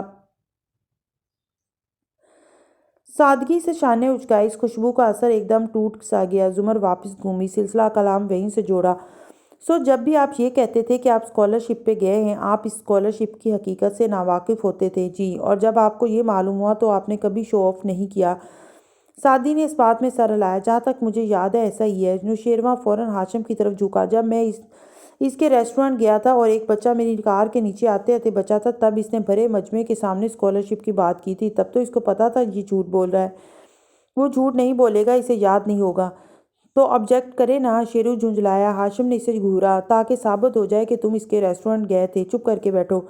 شیرو کڑوا سا منہ بنا کر پیچھے کو ہو گیا۔ دوسری جانب والی کرسیوں پہ پیچھے بیٹھی آبدار بیٹھی تھی۔ آج اس کی قطار خالی تھی۔ حنین اگلی قطار میں تھی اور فارس نہیں آیا تھا۔ آبدار گود میں رکھے سیل فون کی سیاہ اسکرین پہ بے خیالی میں انگلی پھیر رہی تھی۔ اس کا ذہن منتشر خیالات کی اماجگاہ بنا ہوا تھا۔ سیاہ اسکرین پہ نظریں ساکن کیے وہ اس میں جھلملاتا اپنا عکس دیکھنے لگی۔ 2 ماہ پہلے وہ اپنے کلینک میں کرسی پہ بیٹھی اور سامنے رکھے لیپ ٹاپ کی سیاہ بجھی ہوئی اسکرین پہ اپنا عکس نظر آ رہا تھا۔ وہ کسی گہری سوچ میں گم تھی۔ اس کے عین پیچھے دیوار کھڑکی سے سورج کی تیز روشنی کے علاوہ اوپر سے نیچے لٹکتی سبز بیلیں بھی دکھائی دے رہی تھیں۔ تبھی دروازہ دھیرے سے کھلا۔ آبدار نے نظریں اٹھائیں، ذرا سا مسکرائی۔ ایک متذبذب مگر سنجیدہ سا سادی چوکھٹ میں کھڑا تھا۔ اب بھی اپنی جگہ سے نہیں اٹھی، بس سامنے والی کرسی کی طرف اشارہ کیا۔ کیا آپ اپنے مریضوں کو کاؤچ نہیں پیش کرتی؟ وہ سامنے والی کرسی پہ بیٹھتے ہوئے بولا تھا۔ آپ مریض نہیں ہیں، سبجیکٹ ہیں میرے لیے۔ کچھ پئیں گے؟ انٹرکام پہ ہاتھ رکھے اس نے استفسار کیا۔ صرف بولوں گا۔ کہیے، میں سن رہی ہوں۔ سعدی چند لمحے سر جھکائے اپنے ہاتھوں کو دیکھتا رہا۔ وہ ہلکی سی سفید سویٹر اور جینز میں ملبوس تھا۔ سویٹر کے اندر سے کالر بھی جھلک رہے تھے۔ چہرے سے سوگوار لگتا تھا۔ تمہیں دیکھ کر لگتا ہے جیسے سعدی یوسف کا کوئی گوسٹ بیٹھا ہے، تم وہ شخص نہیں رہے۔ آبدار کو افسوس ہوا۔ کبھی کبھی میں سوچتا ہوں کہ جو لڑکا میں تھا، اگر وہ لڑکا اب مجھے دیکھے تو کیا کہے گا، کیا سوچے گا؟ وہ ہلکا سا ہنسا۔ کھڑکی سے باہر لان میں ٹہلتے مور، درختوں پہ بیٹھے پرندے، یہی سوچے گا کہ تمہیں براہ راست پر لانے کو کون سا لیکچر دیا جائے۔ وہ لڑکا ہر وقت دوسروں کو فکس کرنے والی باتیں سوچتا تھا۔ پھر شرارت سے مسکرا کر آگے ہوئی۔ کہیں مجھے بھی فکس کرنے تو نہیں آئے؟ سوچا یہی تھا، مگر تم میرے لیے میری بہن کی طرح ہو، اور اس نے کہا تھا کہ تمہیں جج نہ کیا جائے، سو میں یہاں تمہارا شکریہ ادا کرنے آیا ہوں۔ مگر مجھے افسوس ہے، میرے پاس تمہیں بتانے کے لیے کوئی لمبا چوڑا NDA نہیں ہے۔ آبدار حیران ہوئی۔ مگر تم تو نیئر ڈیتھ سے نکل کر آئے ہو، ہے نا؟ یہ صرف میرے ڈاکٹرز کا اندازہ تھا، ورنہ میں گہرے خواب سے نکل کر موت تک نہیں گیا تھا۔ میں پہلے کبھی بتا نہیں سکا، مگر میں اس لیول تک نہیں جا سکا۔ میں نے صرف ایک خواب دیکھا تھا۔ ہاں، وہ توجہ سے سننے لگی۔ کیا خواب؟ یہ کرسی آرام دہ ہے، تم ٹیک لگا کر بیٹھ جاؤ۔ سعدی نے ہلکی سی ٹیک لگا لی، مگر سر پیچھے نہیں لگایا۔ وہ کھڑکی سے باہر نظر آتے مور کو دیکھ رہا تھا۔ مور اپنے بھدے پیروں کے ساتھ دھیرے دھیرے ٹہل رہا تھا۔ اس کے پنکھ دھنک کے ساتوں رنگ اپنے اندر سموئے اس کے وجود کے گرد پھیلے ہوئے تھے۔ تم نے کیا دیکھا تھا؟ اسے آبدار کی آواز دور سے سنائی دے رہی تھی۔ نگاہوں کے سامنے بس وہ مور تھا، اس کے پیروں کے رنگ تھے۔ میں نے خواب دیکھا تھا جب میں چھوٹا تھا، تو ایک دفعہ ہم لوگ گئے تھے کسی پہاڑی وادی میں، نام یاد نہیں۔ وہاں ایک چشمے پہ بیٹھے ہوئے زمر نے مجھے کہا تھا کہ مور دفتن ٹہلتے ٹہلتے رک گیا تھا، گویا غور سے کسی کو دیکھنے لگا ہو۔ سامنے سے مورنی چلتی آ رہی تھی، وہ سفید تھی، برائلر مرغی جیسی سفید اور واجبی سی، بلکہ بدصورت سی۔ زمر نے کہا تھا کہ زندگی میں چاہے کچھ بھی ہو جائے، وہ میری کیپر بنے گی، میرا خیال رکھیں گی، میری حفاظت کریں گی، مگر کوئی بھی میری حفاظت نہیں کر سکا۔ تم غصے ہو سب پہ؟ مورنی اب مور کے گرد چکر کاٹ رہی تھی، گول گول۔ میں دکھی ہوں، مجھے لگتا ہے جیسے یہ سب پھر سے دہرایا جائے گا اور تم اس دفعہ سروائیو نہیں کر پاؤ گے۔ وہ چونک بھی نہیں سکا، اس کی توجہ موروں پہ تھی۔ مور کسی راجکمار کی طرح پر پھیلائے اکڑ کر کھڑا تھا اور مورنی اس کے گرد گھومے جا رہی تھی۔ ہاں، مجھے اندر سے یہی خوف لاحق ہے کہ میں پھر سے کسی ٹریجڈی کا شکار ہو جاؤں گا۔ کیا تم نے اس خوف کو اپنے اندر سے نکالنے کے لیے کچھ کیا ہے؟ کیا کروں؟ سوچو، کوئی راستہ نکالو۔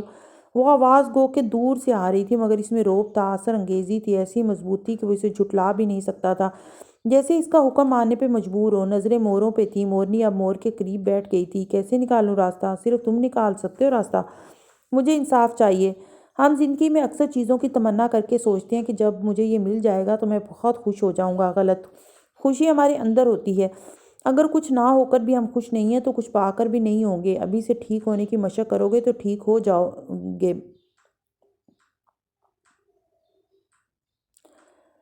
کیا کروں؟ اس کا وجود کمزور پڑ رہا تھا اور آواز کمزور تھی۔ انصاف ڈھونڈو، مگر یہ بھی سوچو کہ اگر انصاف نہ ملا تو کیا تم سنبھل سکو گے؟ کیا دوبارہ اٹھ کھڑے ہو سکو گے؟ کیا ہو جاؤں گا؟ ہاں، ہو جاؤ گے۔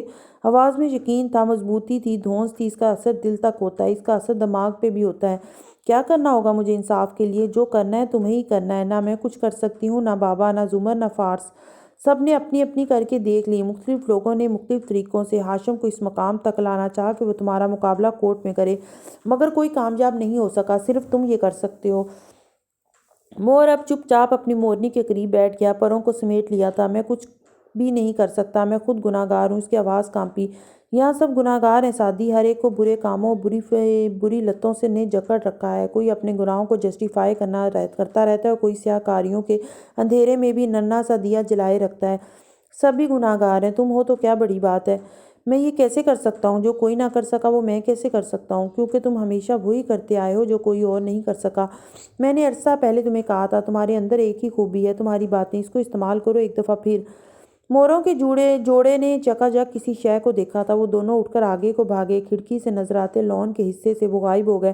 سعدی نے چونک کر اسے دیکھا۔ دھیرے دھیرے اس کے شل اعصاب بیدار ہونے لگے تھے۔ اس نے آنکھیں مس لیں، پھر ادھر ادھر دیکھا۔ وہ اسی طرح سادگی سے اسے دیکھ رہی تھی۔ کیا میں؟ وہ پوچھ بھی نہیں سکا، وہ حیران تھا، وہ چنبے میں تھا۔ میں نے کچھ نہیں کیا تمہارے ساتھ۔ تم معمولی سے عالم تنویم میں تھے، جیسے کوئی کتاب پڑھتے ہوئے، کوئی فلم دیکھتے ہوئے ہم اس میں کھو جاتے ہیں۔ تم بھی گہرے خیال میں تھے۔ سعدی چند ثانی سے دیکھتا رہا یا پھر اٹھ کھڑا ہوا۔ میں چلتا ہوں، میری باتوں پہ غور کرنا، اس نے تاکید کی تھی۔ وہ ہلکا سا مسکرا کر سر ہلا رہا تھا۔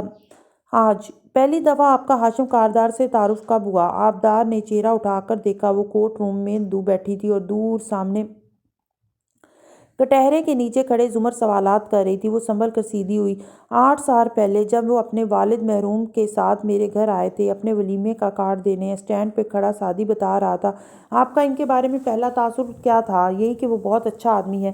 اور اب آپ کو لگتا ہے کہ آپ غلط تھے؟ آبجیکشن یور آنر، پیچھے بیٹھا ہاشم پکارا۔ مسز زمر گواہ سے رائے مانگ رہی ہیں۔ گواہ سے گواہی یعنی فیکٹ مانگے جاتے ہیں، رائے نہیں۔ ہاشم نے 1-2 واجبی سے اعتراضات کے علاوہ کوئی اعتراض نہیں کیا تھا۔ سسٹینڈ۔ جج صاحب نے زمر کو اشارہ کیا۔ اس نے سر کو خم دیا۔ نوشیروان کاردار سے آپ کی پہلی ملاقات کب ہوئی؟ چند دن بعد، جب میں ہاشم کاردار کے گھر گیا۔ ابھی آپ کو ان سے ملے چند دن ہی تو ہوئے تھے اور آپ ان کے گھر بھی چلے گئے۔ میں اس لیے گیا تھا کیونکہ وہاں میرے ماموں رہتے تھے۔ واپسی پہ میں ہاشم کی طرف چلا گیا اور پھر میں اسٹڈی میں تھا جب میں نے ایک کراہنے کی آواز سنی۔ دیکھا تو ساتھ والے کمرے کی بالکنی میں نوشیروان گرا پڑا تھا۔ وہ ڈرگس کی اوور ڈوز کی وجہ سے قریب المرگ لگتا تھا۔ میں نے میری این جی او کو کار نکلوانے کا کہا اور پھر ہم اسے ہاسپٹل لے گئے۔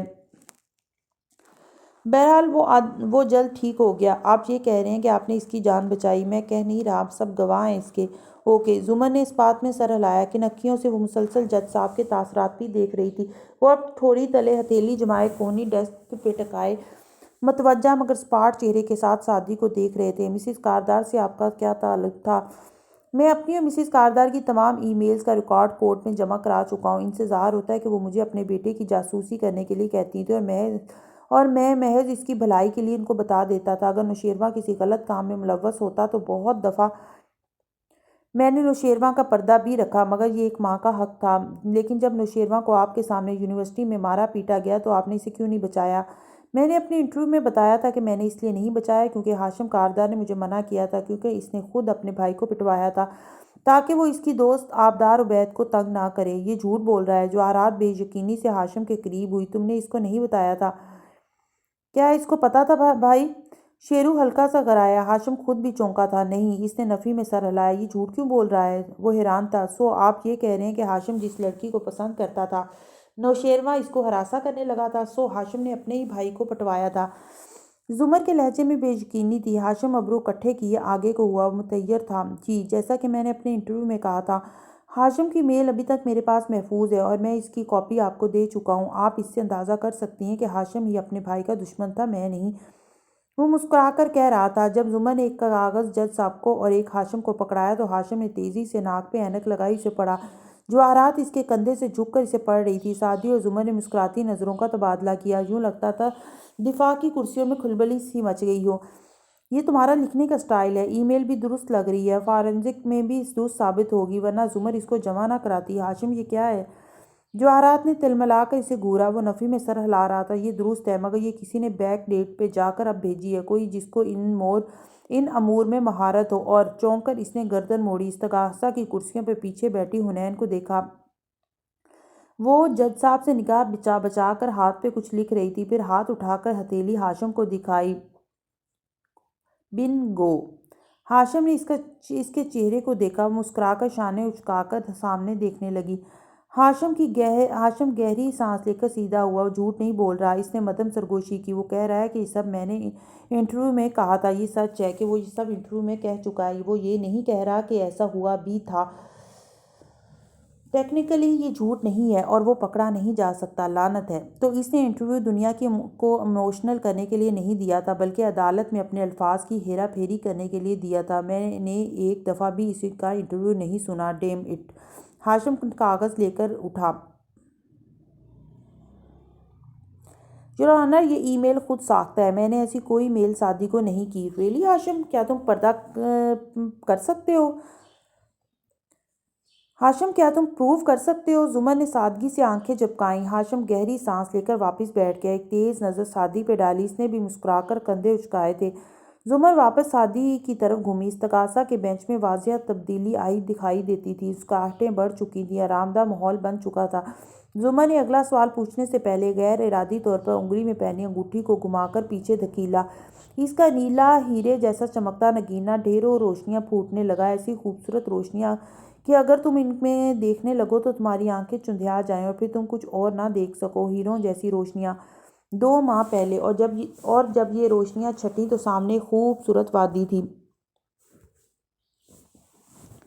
سبز پہاڑوں کے درمیان بل کھاتی نیلی سڑک کسی آبشار کی طرح اونچائی سے نیچے گر رہی تھی۔ سڑک پہ چہل قدمی کرتے سیاح، دکانوں کا رش، اپنا اپنا سامان بیچتے خوانچہ فروش، اوپر تیرتے بادل، ان سب سے بے نیاز وہ دونوں سڑک کنارے چلتے اوپر سے نیچے آ رہے تھے۔ فاس نے اپنی بھوری جیکٹ کی جیبوں میں ہاتھ ڈال رکھے تھے۔ سر پہ پی کیپ تھی اور زمر سیاہ جیکٹ کی جیبوں میں ہاتھ ڈالے، بال ڈھیلے جوڑے میں باندھے، گردن جھکائے قدم قدم نیچے اتر رہی تھی۔ دفتر اس نے سر اٹھایا، کچھ اداسی سے بائیں طرف چلتے فارس کو دیکھا۔ ہم یہاں کیا کر رہے ہیں؟ بلکہ میں ادھر کیا کر رہی ہوں؟ مجھے تو اس وقت کورٹ میں ہونا چاہیے تھا۔ فارس کے چہرے پہ خفگی ابھری۔ کیپ والا سر موڑ کر اور آنکھیں سکوڑ کر اسے دیکھا۔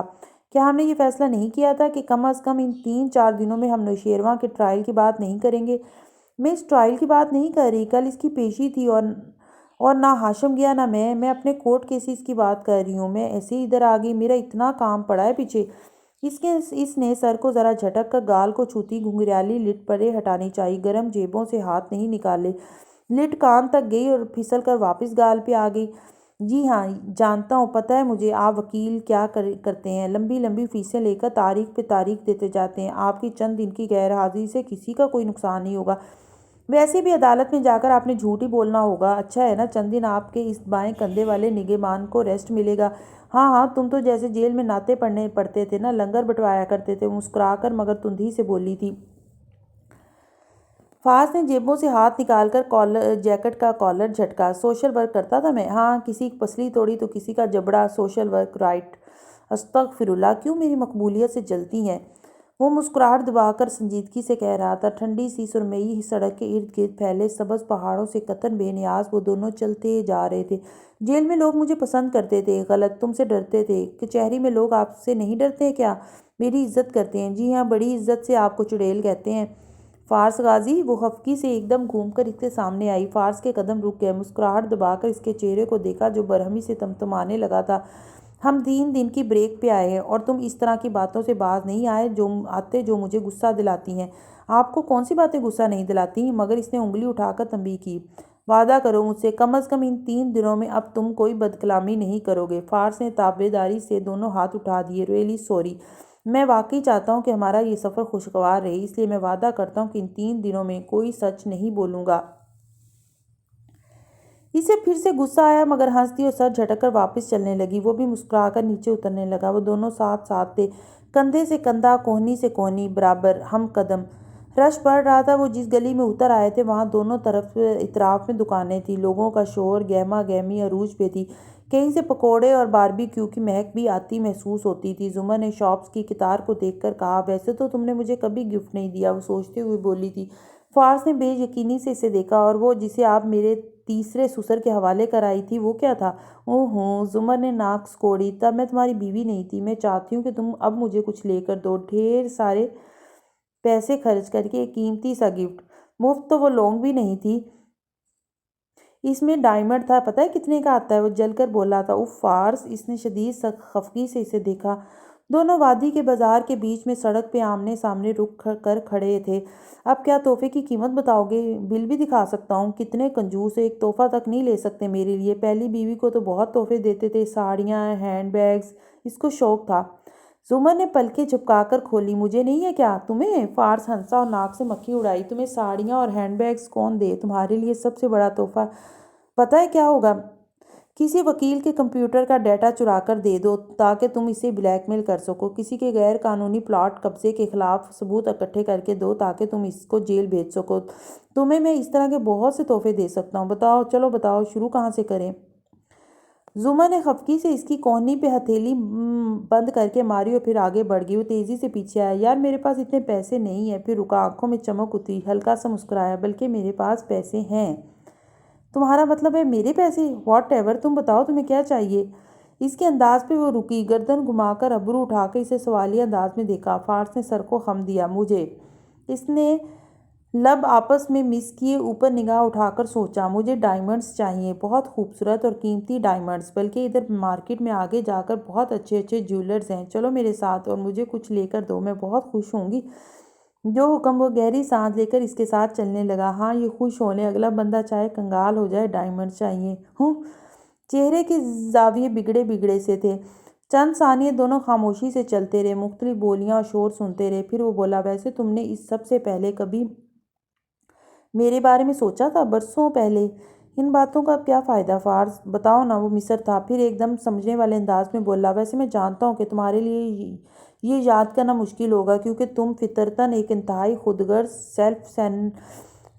سیلف سینٹرڈ اور خود پرست لڑکی واقع ہوئی ہو، لیکن پھر بھی کبھی موقع ملا کسی دوسرے انسان کے بارے میں سوچنے کا؟ زمر چپ رہی، تھوڑی دیر تک کچھ نہ بولی، خاموشی سے چلتی رہی۔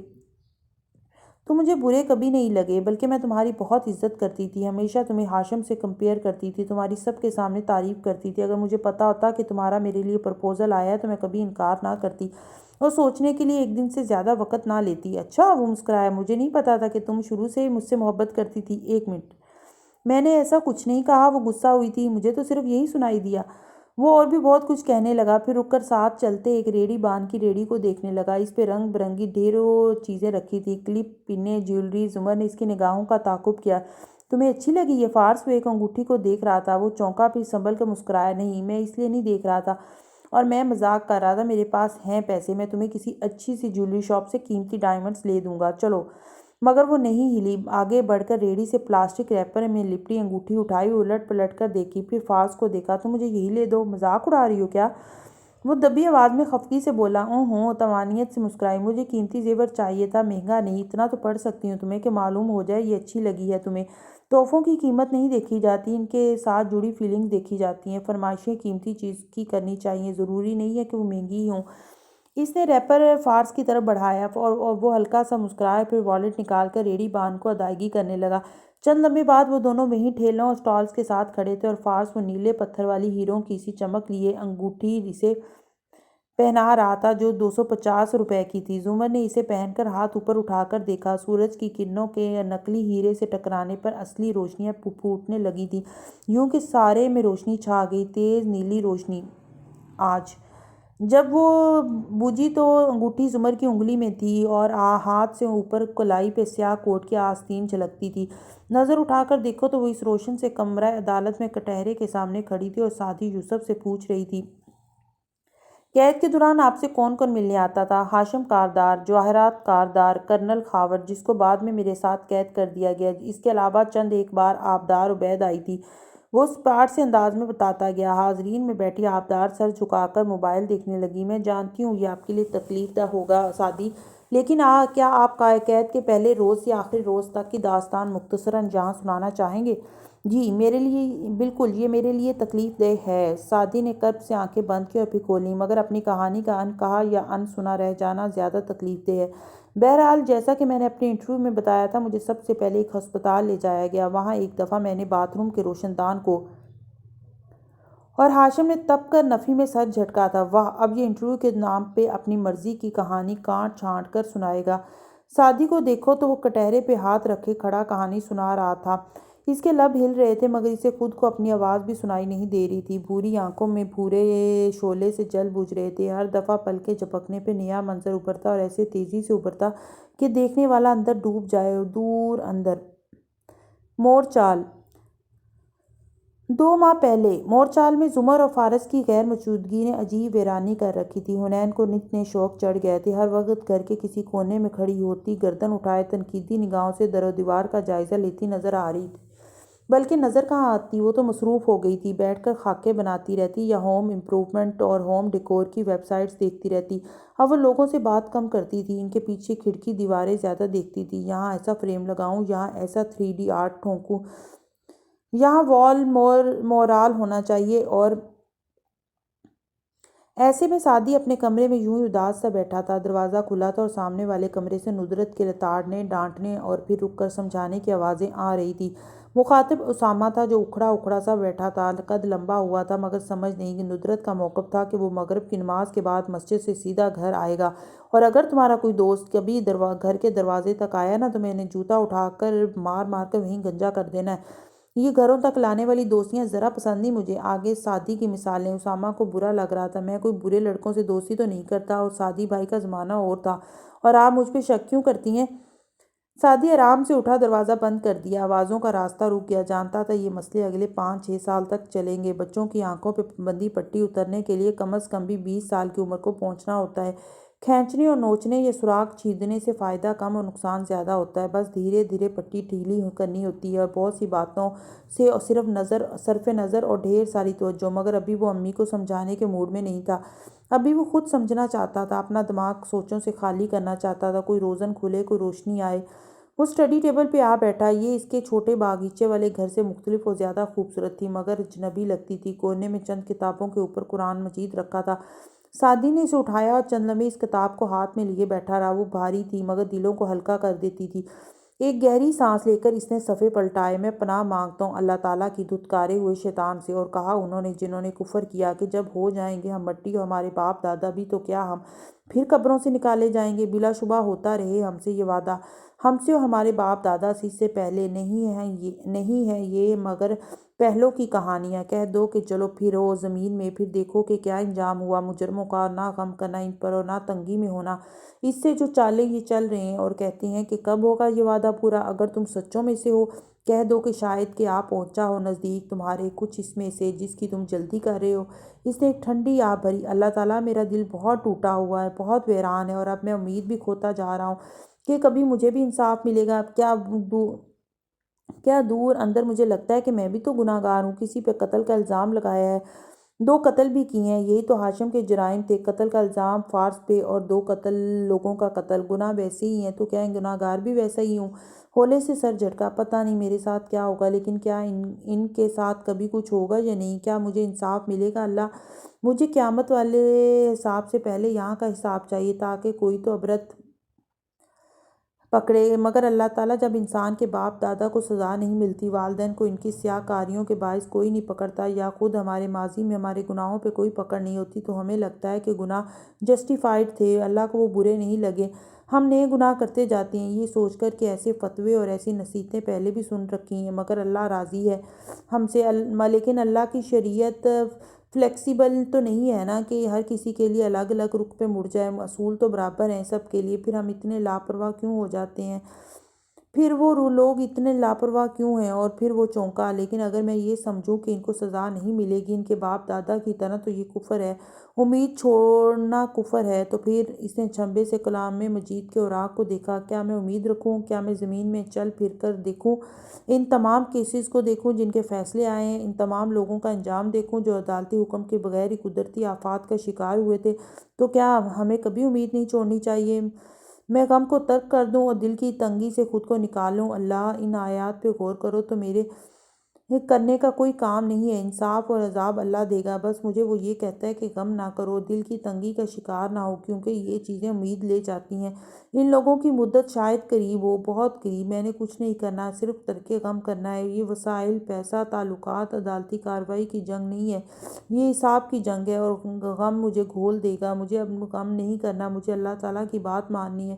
اللہ تعالیٰ چاہتا ہے کہ ہم اپنی اپنی کشادگی کا انتظار کرتے ہیں، ہم لوگ اپنے آپ کو غموں اور ڈپریشن سے نکالیں۔ مجھے اب غم نہیں کرنا، تبھی حل نظر آئے گا۔ اور وہ بے خودی کے عالم میں بولتا جا رہا تھا، لب ہل رہے تھے، آنکھوں کے کنارے بھیگے ہوئے تھے، مگر اپنی آواز سنائی نہ دیتی تھی۔ آج کٹہرے میں کھڑے سعدی نے بھوری آنکھیں زمر پہ جمائے گہرا سانس لیا، خواب سا ٹوٹا ہوا پوچھ رہی تھی، اس کے بعد کیا ہوا؟ میں یہ بات انٹرویو میں بھی کہہ چکا ہوں، سب جانتے کہ پھر مجھے کینڈی میں دوبارہ پکڑا گیا، مگر ہاشم کو اطلاع ابھی نہیں کی گئی تھی، یا شاید وہ پہنچا نہیں تھا۔ اگلی صبح ایک آدمی میرے پاس آیا، اس نے مجھے بتایا کہ چند دن بعد مجھے پاسپورٹ اور پیسے دے دیے جائیں گے۔ پھر ایسا ہی ہوا، مجھے پاسپورٹ دے دیا گیا اور مجھے جانے دیا گیا۔ غالباً وہ لوگ ہاشم سے دغا کر رہے تھے، ہاشم کے اپنے پارٹنرز جیسے کہ ہارون عبید چاہتے تھے کہ میں آزاد ہو کر ہاشم کے خلاف بولوں۔ میں نے وہی کیا جو مجھے کہا گیا تھا، میں پاکستان آ گیا اور یہاں آ کر اپنی ویڈیوز ریلیز کر دیں۔ اب چونکہ میں مشہور ہو گیا ہوں، اس لیے یہ لوگ مجھے مار نہیں سکتے۔ آبجیکشن یور آنر، ہاشم نے وہیں سے بیٹھے بیٹھے بیزاری سے کہا تھا۔ زمر نے مڑ کر اسے دیکھا۔ کس بنیاد پہ؟ ویسے آپ اپنی باری کا انتظار کیوں نہیں کرتے؟ گواہ کو کراس کرتے وقت سب پوچھ لیجیے گا۔ ہاشم خاموش ہو گیا۔ زمر واپس مڑی۔ کیا پاکستان واپس آنے کے بعد آپ سے ہاشم کاردار نے کسی قسم کا رابطہ کیا؟ سوالات، الفاظ سب مدھم ہوتے گئے۔ کمرہ عدالت میں گونجتی ساری باتیں گڈمڈ ہو کر عجیب سا میلاپ بنانے لگیں، یوں کہ حرف الگ ہو گیا اور نئے لفظ بننے لگے۔